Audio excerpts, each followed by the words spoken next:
যাজ্ঞসেনীর খুলছে শাড়ি, টানছে ধরে দুঃশাসন।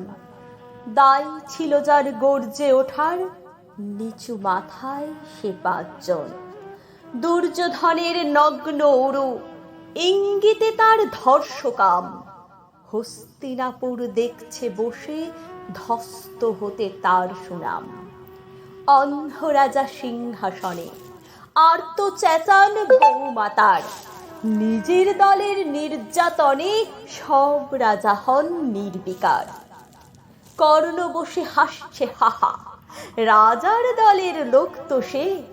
শর্তবিহীন সমর্থনে তাবৎ আরাম সুখ বসে। ভীষ্ম, দ্রোণ, কৃপ, নীরব, সরকারি লোক হাজার হোক। রাজার কথাই তোমার কথা, তুমি যখন রাজার লোক। খল শকুনি দেখছে সবই, বস্তুত সে ধ্বংস চায়। ঘরের মাটি লাল হয়ে যাক দেশ বিভাগের যন্ত্রণায়। সুশীল সভায় ঘটছে যখন রাজ অপরাধ জঘন্য, ঠিক তখনই তার বিরোধে চেঁচিয়ে ওঠেন বিকর্ণ।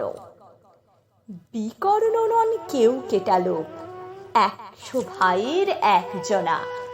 তেমন করে এর আগে কেউ তার কথাটাই জানত না। যতুগৃহে কারেন্নিরা, অন্তত তা নেই লেখা। ভীমকে যখন বিষ খাওয়ালো, তখনও তার নেই দেখা। কিন্তু যখন প্রকাশ্যতেই কাড়ছে নারীর আব্রু কেউ, স্তব্ধ জিভের চুপ সাগরে বিকর্ণ হন একলা ঢেউ।